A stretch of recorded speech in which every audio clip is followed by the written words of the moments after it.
जय झूलेलाल। मां अनामिका सिंधी आखाणी चैनल में तव्हांजो स्वागत आहे। जेके जुड़ियल आहिनि उन्हनि जे लाइ धन्यवाद, जेके जुड़ंदा उन्हनि जे लाइ दिलि सां स्वागत आहे। मां हिन चैनल ते आखाणियूं पेश कंदी आहियां, जेके तव्हां अंग्रेजी में स्टोरी बि चई था सघो। उहे एपिसोडनि में हूंदियूं ऐं नंढा नंढा शॉर्ट्स बि हूंदा आहिनि, उन्हनि खे बि तव्हां ॿुधी था सघो। अॼु जी स्टोरी आहे दिलि जो नातो। मूंखे उमेद आहे त पहिरीं जेका स्टोरी आहे 1 खां 9 एपिसोड सुहिणी यादि उहो तव्हां ॿुधी हूंदी। जे नवां आहियो त हिन चैनल ते वञी ॿुधी था सघो। अॼु नई आखाणी चालू थींदी, दिलि जो नातो, जेका कुझु परिवारनि जे दिल ते राज कंदी या उन्हनि जी थोड़ी थोड़ी हक़ीक़त बयान कंदी। जे दिल सां लॻंदी त ज़रूर। मां तव्हांजो ज्यादा टाइम न विञाईंदसि, हिन आखाणी खे शुरू कंदसि। दिल जो नातो। हिकु प्यारो सो घर, हिकु खूबसूरत महिला जेका मंदर में पूजा करे परिवार खे जल ऐं प्रसाद ॾेई अॻिते वधण ते रूम जो दरवाजो खोलियो, जंहिंमें 2 नंढड़ा प्यारा सा ॿार सुम्ही पिया हुआ।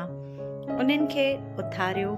ॿारनि ॾाढी आनाकानी कई, उथण जी बि कान कई, पर मां त मां आहे।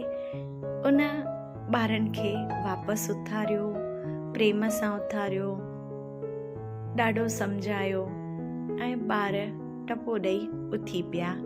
तंहिं ते हिकु छोकिरीअ प्यारी सी आवाज़ में चयो, मम्मी, असां स्कूल वेंदासीं, मज़ो त ईंदो न? महिला चयो, छो न, जल्दी उथो, तैयार थियो। ॿार जल्दी जल्दी तैयार थी विया। मां जे चए सां ख़ुशी ख़ुशीअ मां कार में वञी वेठा। कार में वेहण ते ई वापसि प्यारी सी आवाज़ आई, मम्मी, असांखे स्कूल में मज़ो त ईंदो न? महिला वापसि कार चालू कंदे कंदे जवाबु ॾिनो, हा, छो न मज़ो ईंदो?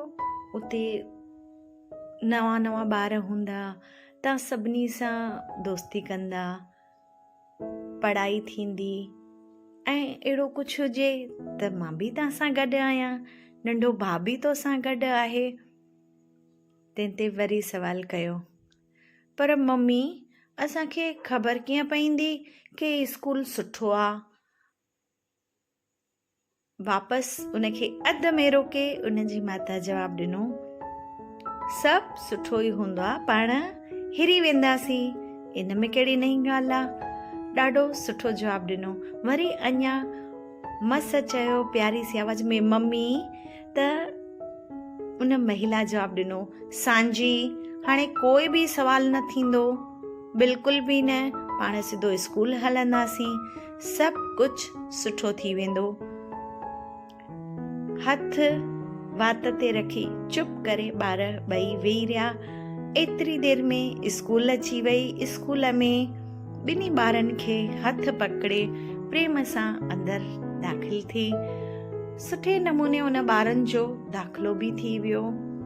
ॿार स्कूल ॾिसी ॾाढो ख़ुशि थिया। कार में अची वापसि वेठा। महिला जे अखियुनि में पाणी पियो ॾिसण अचे। सांझी उनखे ॾिसी थोड़ी कंफ्यूज़न में अची वई, पर कुझु ॻाल्हाए कान पई। नंढो छोकिरो बि, उहो बि माउ खे ॾिसी कंफ्यूज़न में अची वियो। तंहिं ते सांझीअ हिकु प्यारी सी आवाज़ ॾिनी, मम्मीअ सां पाण गॾु घर हली मज़ा कंदासीं। एतिरो प्यार सां चई पंहिंजे माउ जो हौसलो बुलंद कयो। तंहिं ते महिला बि चयो, हा सूरज पुट, ज़रूर। एतिरो चई कार चालू रखी हलाइण ऐं घर अची वियो।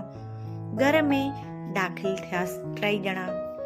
घर जे अंदरि वञण ते ई 2 ॿार ॾाॾे ॾाॾीअ ॾे डुक पाए बाक़ी पातऊं ऐं महिला रूम में अंदरि हली वई ऐं दर बंदि करे छॾियो। तंहिं ते सांझीअ पंहिंजी ॾाॾीअ खे ॿुधायो, दादी मम्मी कार में रोए पई। बसि एतिरो चवण ते ई ॾाॾीअ जे अखियुनि में बि आंसू अची विया। इहे आंसू छो अची विया ख़बर कान्हे। अॻिते जे एपिसोड में पाण जल्दी ॿुधंदासीं।